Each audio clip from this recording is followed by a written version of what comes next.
So do I, so do I, so do I. SD.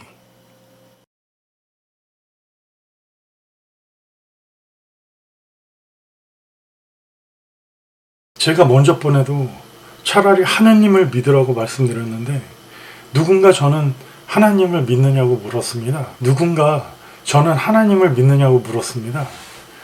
길에서 누군가 도를 아느냐고 묻는 것과 같습니다. 저는 이런 질문을 좀 많이 불편해합니다. 믿는다는 것이 불편한 것이지 하나님이 불편하다는 것은 아닙니다.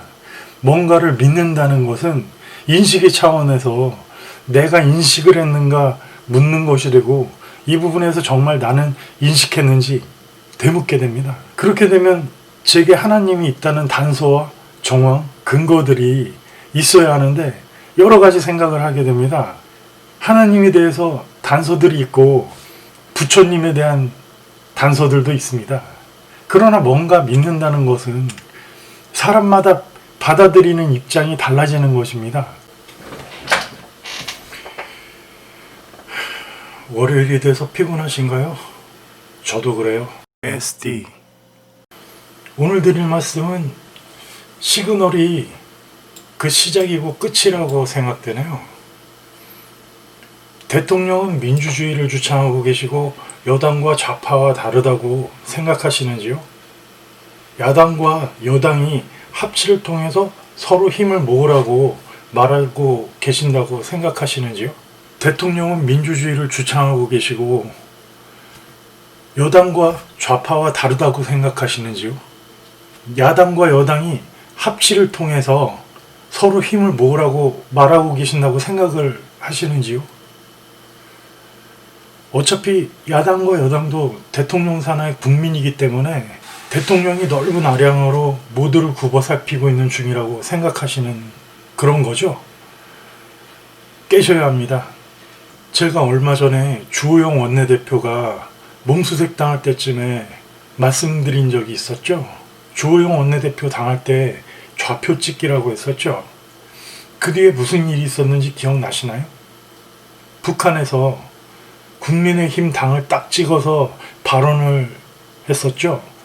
그 전으로 올라가서 대통령 말씀으로 얘기가 되면 그와 반대로 작업이 되어지고 그래서 진행되는 것이 신경 써서 그에 대한 방어를 해야 한다고 말씀을 드렸었습니다.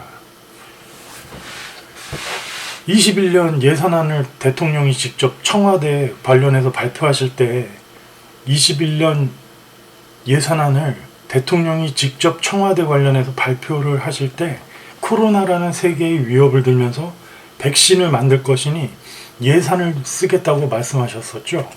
이걸 반대로 생각하면 세계에 퍼진 위험한 상황이니 내가 코로나를 만들려고 한다. 이에 대해서 예산을 쓰는 것에 아무 말 하지 말아라는 부분일 거예요. 말씀하신 논리대로 반대로 지켜보면 누구라도 이 정도는 보이시는 거죠.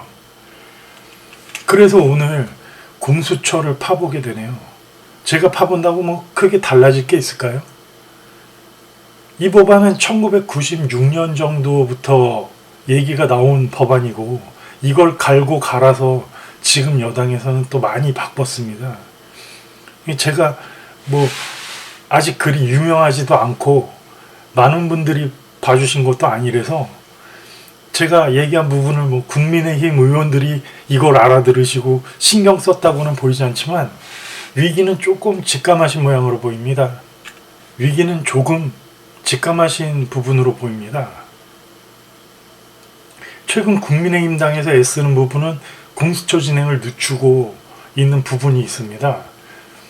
뭐 백신 확보를 하는데 나는 말했으니 나머지 부분은 대통령과 정부, 여당이 책임지고 그렇게 하라고 마음대로 해보라고 그냥 방관만 했고 이분들 때문에 대한민국의 국회의원으로 할 수 있는 게 없다는 생각만 하시는 중이실까요? 어찌되었든 공수처 추진을 막아서고 있게 되어서 소 뒷걸음질을 쳐서 쥐를 잡은 거죠. 오늘 살펴보기로 한 공수처는 아마도 이런 식으로 알고 계신 분들이 있을 거예요. 이것을 정의라고 믿고 계시는 분도 있죠. 하지만 180석이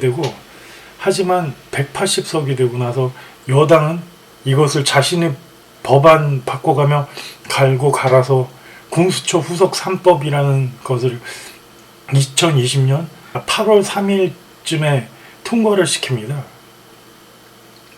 국민의힘에서는 공수처 개정안을 발의해서 이 부분에서 여당이 독소 조항이 있다고 또 이를 빼고 공수처를 출범시키자고 하고 있는 중입니다. 일단 공수처의 문제는 눈을 가리고 세상을 속이자는 부분부터 시작을 합니다. 공수처장 임명 방식이 처음으로 시작하면서도 문제인데, 공수처장 추천위원회라는 것을 만들어서 추천한 2명 중에 1명을 대통령이 지지하는 방식입니다. 추천위가 법무부 장관, 현재 추미애 장관과 법원 행정처장, 그리고 여야에서 각각 2명씩 하고 대한변호사협회 회장으로 구성이 되고요. 지금 상태에서는 야당 인물이 모자라니까 반대를 해봐야 여당 뜻대로 원하는 사람을 뽑게 되는 겁니다. 이게 일단 말씀드렸던 1996년도부터 나온 말이고, 계속 바꿔가며 입맛대로 바꾼 부분이 많아서 정식 명칭은 고위공직자 비리수사처가 아닌 고위공직자 범죄수사처, 약칭은 똑같은 공수처로 내정되었고, 단순한 비리 문제뿐만 아니라 고위공직자가 관련된 보다 폭넓은 범위의 수사를 공수처에서 다루겠다고 하는 생각인데요. 규모를 보시면 검사 50명, 수사관이 한 70명 포함해서 수사 인원만 최대 122명 정도, 그 정도? SD. 수사, 기소, 공소, 유직권을 모두 가지면서 공수처는 전국 수사기관의 고위공무원 범죄 동향을 통보받고, 경찰과 검찰 수사가 겹칠 때는 공수처가 우선 수사할 수 있다는 것으로 모든 기관들 최고 상위에 있는 것입니다.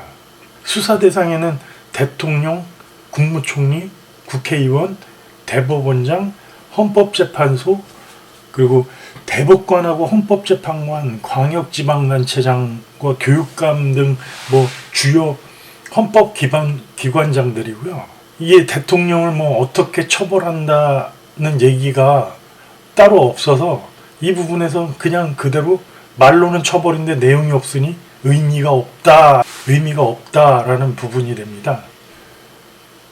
정무직 공무원과 고위공무원단, 판검사와 경무관급 이상 고위공직자, 경찰, 장성급, 장교도 수사 대상이라는 그런 얘기가 있습니다. 문제는 따로 있습니다. 현직이 아니어도 퇴임 후 3년 미만의 고위공직자는 수사를 받는다는 거예요.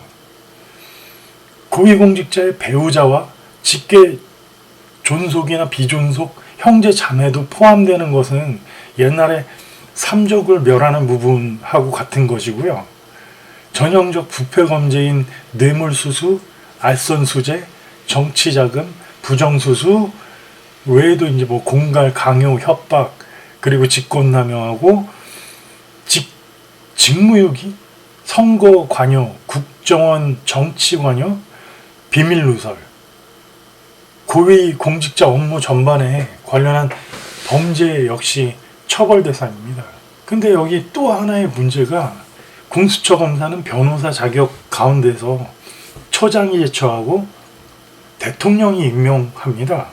임기를 6년으로 하며 연임할 수 있다는 부분에서 공수처장이 검사들에게 조사를 발동해도 대통령이 원하는 사람이라서 대통령의 뜻에 맞지 않으면 이들을 6년은 뭉개고 자신들이 조항이 있는 퇴임 후 3년 미만 고위공직자 수사기간을 버틸 수가 있게 되는 거죠. 이 부분에서 사람들이 얘기하는 쉴드이고, 누구라도 여기서 공수처가 현재 여당과 대통령 자신들 방패 역할로 공수처를 세우려는 게 무슨 의미인지를 알게 됩니다. 예를 들어 하는 일을 살펴보면 이해가 더 빠르실까요? 만약에 윤미향 의원이 불기소 특권으로 지금 죄를 법원에서 판결받아도 국회의원 동안은 별일 없다는 것을 아실 것입니다. 불기소 특권 때문입니다. 그런데 의원직에서 물러나면 3년 안에 공수처에서 부릅니다. 의원에서 나오는 순간 3년 동안 안에 공수처에서 부르게 됩니다. 거기서는 가차가 없죠. 그런 것은 좋아 보입니다. 그런데 만약 윤미향 씨를 지지하는 사람들이 검사로 있게 된다면 대통령이 임명한 검사로 윤미향 씨를 지지하는 사람들이 있게 된다면 수사를 뭉개겠죠. 그러면 벌 받을 일이 없게 되는 것입니다. 법원에서 혐의가 인정되었더라도 번복을 할 수 있게 되는 계기가 되는 겁니다. 고위공직자 범죄수사처는 홍콩의 염정공서라는 데랑 또 뭐라고 그랬더라? 탐호조사국이라는 것을 모델로 삼고 있다는데 잘 들여다보면 이 기관들은 전신 모습은 중국의 공안이에요. 그렇죠. 그 사상범 죄를 씌워서 잡아다가 정신교육한다는 이유로 지금도 홍콩에서 민주시위하던 사람들 아직 생사를 모르게 만드는 그 기관이에요. 공수처를 만들어 두게 되면 현재 대통령이 위험할 일이 없죠. 또 이후에 지금 야당 의원들은 내려오시는 대로 공수처로 끌려가서 조사를 받아요. 배우자와 가족까지 끌려가게 돼요. 또 사상범이라는 죄를 씌우면 지금 돌아다니는 인터넷 영상들을 검열해서 저와 같은 사람들도 당연히 잡혀갈 수가 있겠죠. 이제 점점 감이 오실 거예요. 우파라고 자청했던 분들이 당연히 다들 조사받을 수가 있겠죠. 공수처에 누군가를 투고하게 되면 또 사상범이 아니시더라도 가서 조사받으시게 되는 거예요. 만약 영상을 보시는 분과 문제가 있는 사람이 당신이 마음에 들지 않아서 신고한다면 SD 공수처가 만들어지면서도 사무실로 법무부가 있는 정부과천청사에 입주한다고 알려져서 이건 추미애 장관이 쉽게 조정하실 수 있도록 배치가 되는 거라고 보입니다. 그러면 이 이상 말씀을 안 드려도 왜 만들려는지 보이시죠? 깊이 들어가실 필요가 있나요? 다른 나라에서도 야당 탄압도구로 쓰이고 있는 기관들입니다. 야당만이 아니죠. 사실 정치에 관한 언급을 하거나 정부의 반감을 갖게 되는 인자가 있다면 공수처 사람들이 나와서 옛날에 말로만 들었던 삼촌교육대 수준으로 진행이 될 수 있는 소지도 있는 부분이고요. 공수처가 만들어지면 일단 검찰, 경찰이 그다지 필요하지 않죠. 모두가 수사기관이니까요. 좌파에 모르시는 분들은 이걸 무슨 미국 FBI처럼 생각하시는 분들이 있는데 하는 일 자체도 격이 좀 달라요. 깨셔야 합니다. 공수처가 있으면 굳이 이런 상황에서 검찰의 윤석열 총장이 필요할까요? 그러니 제가 윤 총장을 날려도 별 문제 없어 보인다고 말씀드린 겁니다. 그렇게 우리는 자연스럽게 공산화가 되어가고 있는 겁니다. 그렇게 우리는 자연스럽게 공산주의로 진입을 하게 됩니다. SD 겉으로만 보면 공수처는 공정한 국가기관으로 보이고 이 때문에 우리의 눈이 가려집니다. 세상 변호사분들은 민생을 위하시는 분들이 많고 약자를 위해 싸우시는 분들이 많죠. 2019년 11월에 서울 변호사협회 설문조사에서도 공수처 설치 찬성이 보니까 57.47%나 나왔다고 되어 있어요. 11월에 변호사협회 설문조사에서도 공수처 설치 찬성이 57.47%나 나왔다고 하더라고요. 몇 퍼센트인지는 중요하진 않지만 확실히 과반수 이상입니다. 그러나 2020년도에 변질된 것을 아시는 분이 찬성을 할까요?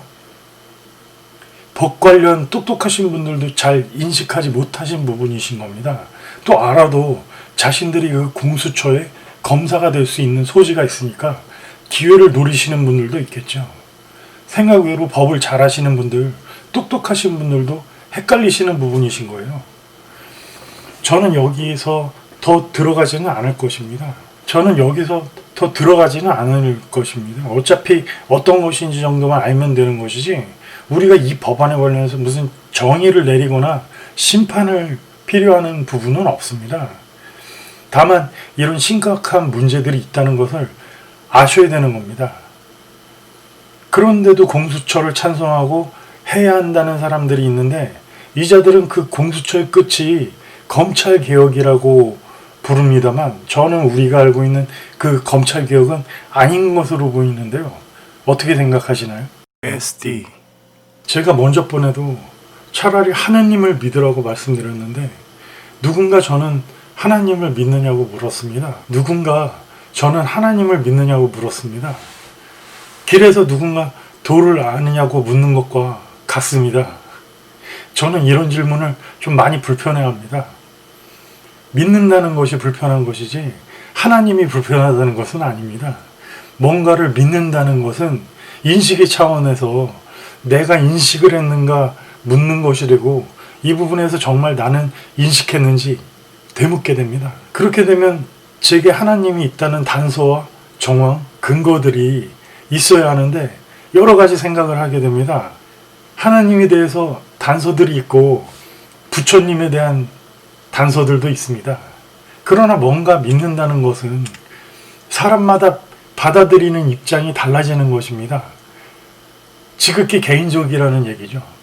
예전에 본 정신과 계열 어떤 학자가 말하는 것을 본 적이 있는데, 조던인가? 조던 뒤에 이름이 생각이 잘 안 나네요. 조던인데, 그는 하나님이 있는 것처럼 행동한다고 말하더라고요. 근데 저는 하나님이, 부처님이 항상 있었으면 생각합니다. 우스갯소리지만 행동은 스타크래프트라는 게임 속에 SCV처럼 움직이고 싶습니다. 하나님이 항상 있었으면 하고 생각합니다.